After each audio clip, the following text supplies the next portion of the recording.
You ever wonder what's actually getting into your body each day? I'm not talking about calories or vitamins. I mean the stuff you'd never expect, like microplastics. Yeah, those tiny bits of plastic that break off from water bottles, takeout containers, even your fleece jacket. They're practically everywhere. In our water, our air, and now, as new research shows, inside us, literally. A recent study published in Environmental Research took things a step further. Researchers in Iran tested 30 people who all had respiratory illnesses. They weren't just poking around, no, they collected urine, mucus, and even lung fluid. The results? Disturbing. They found 490 microplastic particles across all the samples. And get this, every single person had microplastics in their mucus. That's right, all 30 of them. But it gets weirder. In the lung fluid, they found 123 particles. And these weren't just the tiny specks you might picture. Some of these were longer fibers, big enough to make you wonder how they even got there.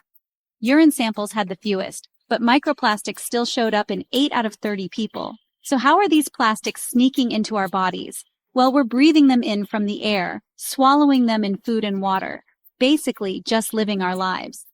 Previous studies have already found microplastics in just about every protein sample tested, even tofu. They've shown up in human brains and, believe it or not, even in tissue from men undergoing surgery for erectile dysfunction. But here's the big question. What does all this mean for our health? Scientists are still figuring that out. Some early signs suggest microplastics could be linked to cancer, dementia, or problems with blood flow in the brain. Honestly, no one knows the full story yet, but the potential risks are enough to make anyone pause before reaching for that plastic-wrapped snack. The good news? Researchers aren't just watching, they're fighting back. Some are using egg whites to filter microplastics out of water, while others have created tech that can remove nearly all pollutants in just 10 seconds. Plus, countries around the world are starting to ban things like plastic cutlery and produce bags to cut down on the source.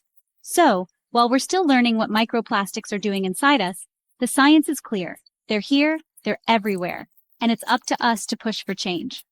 Next time you take a deep breath or pour a glass of water, remember, what you don't see could be just as important as what you do. Thanks for watching. Stay curious, and don't forget to like and subscribe for more science stories that hit close to home.